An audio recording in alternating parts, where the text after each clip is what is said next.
কেন্দ্রীয় সরকারের নির্দেশ বলে দেশের শিক্ষার পরিকাঠামো অনেকাংশেই পরিবর্তিত হয়েছে। তাছাড়া শিক্ষার বেসরকারীকরণের ফলে নানাবিধ সমস্যায় ভুগতে হচ্ছে শিক্ষার্থী থেকে শুরু করে অভিভাবক মহলকেও। অতঃপর সমস্ত অভিযোগ নিয়ে শিক্ষার বেসরকারীকরণ, বাণিজ্যিকীকরণ বন্ধ করার দাবিতে শহর আগরতলায় বিক্ষোভ প্রদর্শন করলেন অল ইন্ডিয়া সেভ এডুকেশন কমিটির সদস্যরা। ওনাদের দাবি, সরকারি বিদ্যালয় বন্ধ করা যাবে না, শিক্ষার বেসরকারীকরণ করা যাবে না। এমন আরো প্রায় 10 দফা দাবি নিয়ে বুধবার বিক্ষোভ প্রদর্শন করলেন অল ইন্ডিয়া সেভ এডুকেশন কমিটির সদস্যরা। মূলত আগরতলা রাজবাড়ির সামনে এদিন এই বিক্ষোভ প্রদর্শন করা হয়। বিক্ষোভ থেকে কমিটির সদস্যরা আরো বলেন,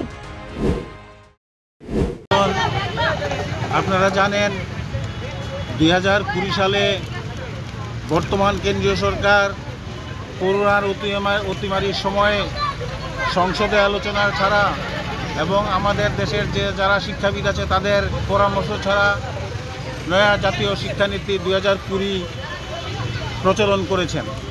এই 2020 নয়া জাতীয় শিক্ষানীতিতে আমাদের দেশের যে বর্তমানে শিক্ষা ব্যবস্থা চালু আছে সেই শিক্ষা ব্যবস্থা থেকে যে বৈজ্ঞানিক শিক্ষাকে বাদ দিয়ে প্রাচীন যে ইন্ডিয়ান নলেজ সিস্টেমের নামে প্রাচীন যে বৈদিক শিক্ষা ব্যবস্থা চালু করার অপপ্রয়াস করেছে।